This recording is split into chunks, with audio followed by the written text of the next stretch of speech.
Laura and I, we are wedding videographers on the side. We do a few weddings a year. And we do this wedding videography.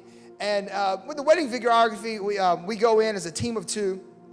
Laura is typically the front person when it comes time for the bride to come down the aisle.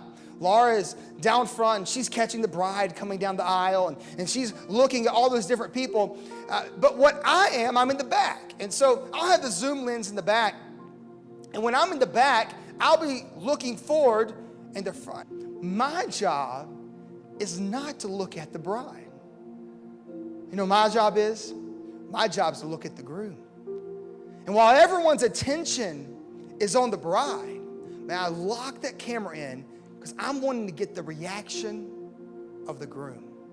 And it's amazing, even if they've seen each other before the service, when that door opens and that bride walks down the aisle, he's standing there, he's reserved, he's smiling at his buddies. But when he sees the bride, you know what he's not thinking? Man, her makeup is perfect.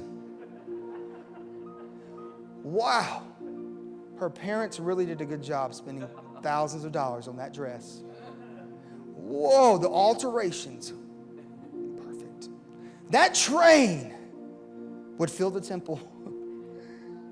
He's not thinking the violinist is on key. He's not thinking about a lot of things about his bride. He's got tears coming down his eyes, and he's locked in on that bride, not because of anything she's done. He's not locked in on the bride because of her perfection. You know why he's locked in that bride? Because of the possession. He looks at that bride, and he says, she's mine. She's mine. She's not perfect. She's a lot of things, maybe she's not. But I'll tell you one thing she is.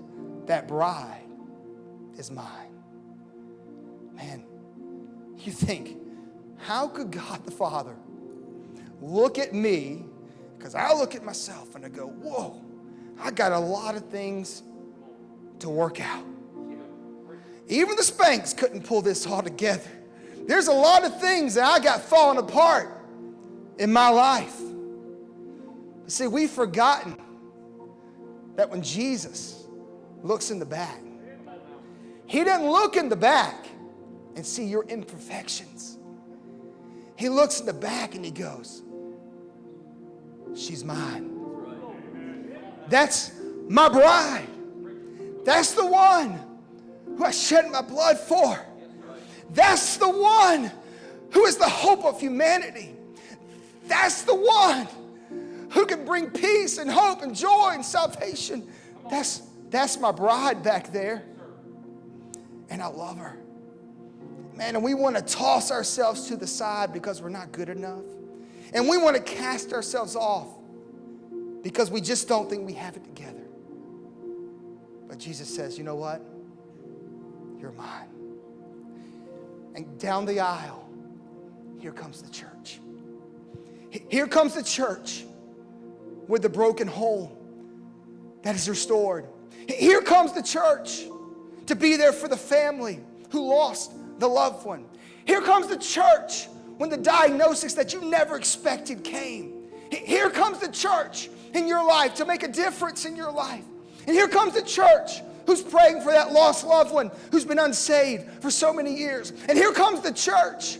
And that church that you could criticize, and that church that you could be mad about all their imperfections, you forget that that's that same church who's always been there, and that church who will always be there.